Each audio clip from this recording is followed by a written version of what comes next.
was brought to my attention recently by a customer that we are the only indoor airsoft arena in the area that still allows the use of Hpa guns in an indoor facility. For those of you that don't know what Hpa guns are, they are airsoft guns that use a high pressure air system. Hpa stands for high pressure air.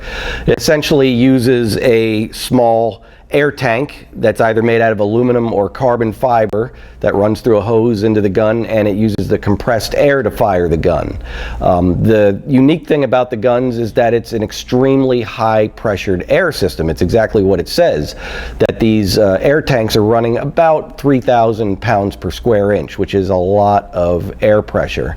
And it essentially allows them to shoot at very high velocities. You can crank up your regulator and get the gun to shoot at what I would consider to be fairly unsafe velocities, or at least for what we do for indoor airsoft. It also allows them to shoot at an extremely high rate of fire, far beyond what any normal assault rifle would shoot. They essentially shoot at about the rate of fire that a Vulcan cannon would shoot at, which is a lot of fun to shoot, but it's fairly impractical if you're going to be playing competitive airsoft, because you're suddenly outclassing everybody else and you're just dumping BBs downrange, so the odds that you're going to hit something are fairly high. The problem comes in when you have the majority of players that are coming to a facility like ours that are using either gas or electric airsoft guns and find themselves way outclassed by these guys. So it begs the question, what are we going to do? I mean, are we going to outright ban them like everybody else does? I really don't want to do that. I've sort of gotten somewhat of a reputation as being an Hpa hater, and I don't think that's, really fair, because obviously I still allow the use of them at my arena. I would say for myself personally, I'm not a huge fan of them. I find that most electric or gas guns essentially do everything I need to do in order to play the game, so these guns that have these incredible abilities to them are a bit unnecessary in my book, but they are a lot of fun. They also have the advantage of being extremely reliable, because they use a fairly simple system that has basically a solenoid, an air valve, and a little computer chip that drives the whole thing. So there's not a lot of moving parts. So the guns are extremely reliable. But they're a little bit nebulous when you get into setting them up. We've got a couple of guys that are Hpa guys that work for us that are pretty familiar with them, and still there are some days that it's a bit of a pain in the neck to get these things to work properly. But once you do get them working properly, they do tend to run for quite a while without any kind of major mechanical issues. So what are we going to do? Well, how are we going to be able to keep Hpa going strong at our arena? Well, the first thing I suggest is something that we've been doing all along, which is chronographing all the guns. We allow 1.41 joules in our arena, which is essentially around 350 feet per second with a 0.25 gram BB. So we're going to continue to chronograph everybody. What we're going to do that we haven't been doing is we're going to start locking down the regulators.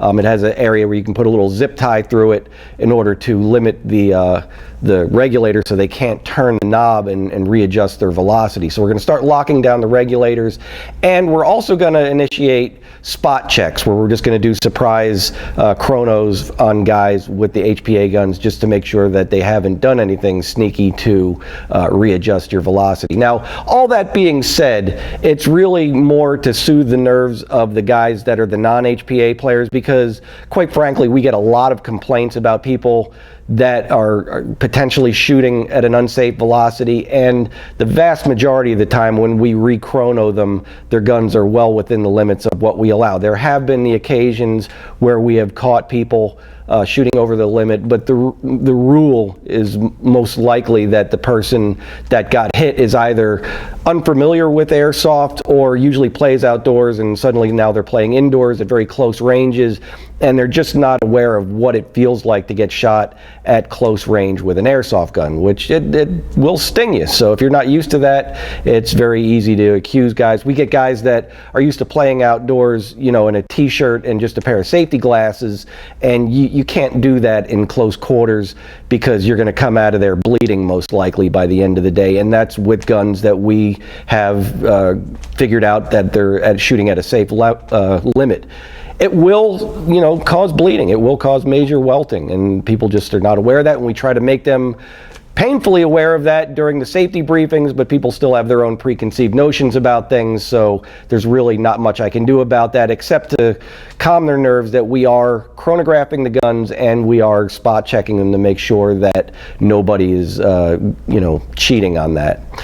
The other problem we have is that the guns can shoot at this ridiculous rate of fire. So gas guns and electric guns are somewhat limited by how fast you can pull the trigger on it.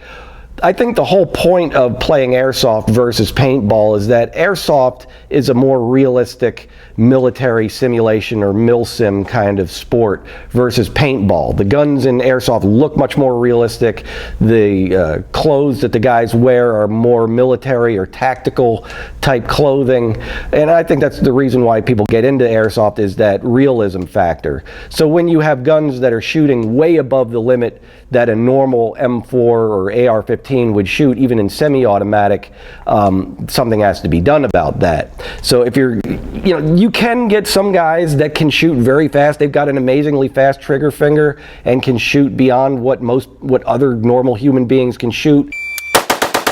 I mean, if you've ever seen a guy fire an M16 or an M4 in rapid fire in semi-automatic, there's a limit to how fast you can shoot it and hit your target. You can shoot it really quickly and have no expectation of hitting anything because you're just vibrating the gun so fast that you're not actually going to hit something, but it sounds a little something like this.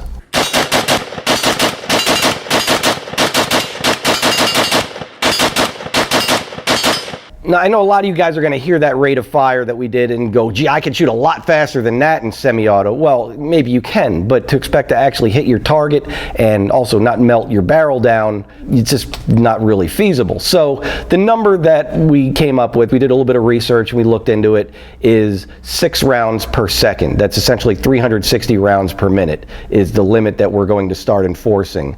The Hpa guns, the Polar Stars and that sort of thing, have what's called an FCU on it, which is a fire control unit, which can be programmed to limit that number. So we're going to lock them down to 6 rounds per second maximum rate of fire. So we don't have any of those problems with people getting completely blasted, you know, into oblivion by a guy with, you know, a super fast robotic finger. I know a lot of you guys are going to feel like it's unfair or whatever. Well, you can feel that way, but you have to understand it from my standpoint. When you have one guy that's shooting HPA and 30 guys that are shooting AEGs, I got to go with the majority on this. And I don't want to alienate the guy with the HPA gun, but if I'm going to lose 30 customers to make one guy happy, it just makes absolutely no good business sense for me.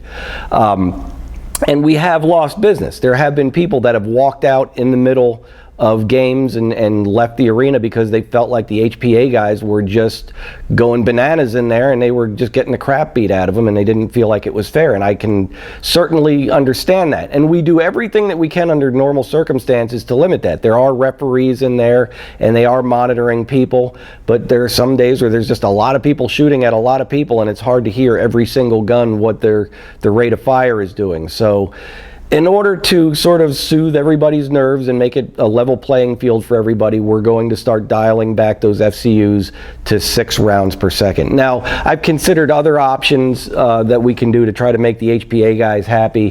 One possibility is to have an HPA only day where the HPA guys can come in with no limitations on their rates of fire. Of course, we probably want to enforce at least some sort of maximum velocity rule. Otherwise, everybody will be leaving without any teeth or something like that, but that's certainly a possibility, and if you're interested in that, let us know, you know, if we get enough people. The problem with the HPA is just the sheer numbers, that because of the excessive cost of the equipment, a lot of folks, most people can't afford to dump $700 to $1,000 into a toy airsoft gun. So, you know, to think that we're going to have enough people to fill the arena to make it worth our while to do an HPA night is kind of unlikely, but you know, I've been wrong in the past. So if you know of a bunch of HPA guys that would be interested in doing something like that, let me know. Give me some feedback on that, and I'll certainly look into it. So I certainly don't want to completely ban HPA at our arena. I want to keep those guys coming in. I want to make everybody happy, which is not always possible, but we're going to do our best to try to sort of play the middle against the ends on this one and see if we can sort of come to some sort of middle ground to make everybody happy and safe and playing on a level playing field. If you got any other ideas, feel free to chime in down in the comments. I'll certainly entertain any kind of constructive ideas that anybody may have, so I'll take a look at it. And in the meantime, if you have an HPA gun and you're looking for an indoor place to play, come on down to Replay Airsoft Arena. You're always a welcome, and come on down and give it a try, and let us know what you think. So until the next time, don't let the bastards get you down.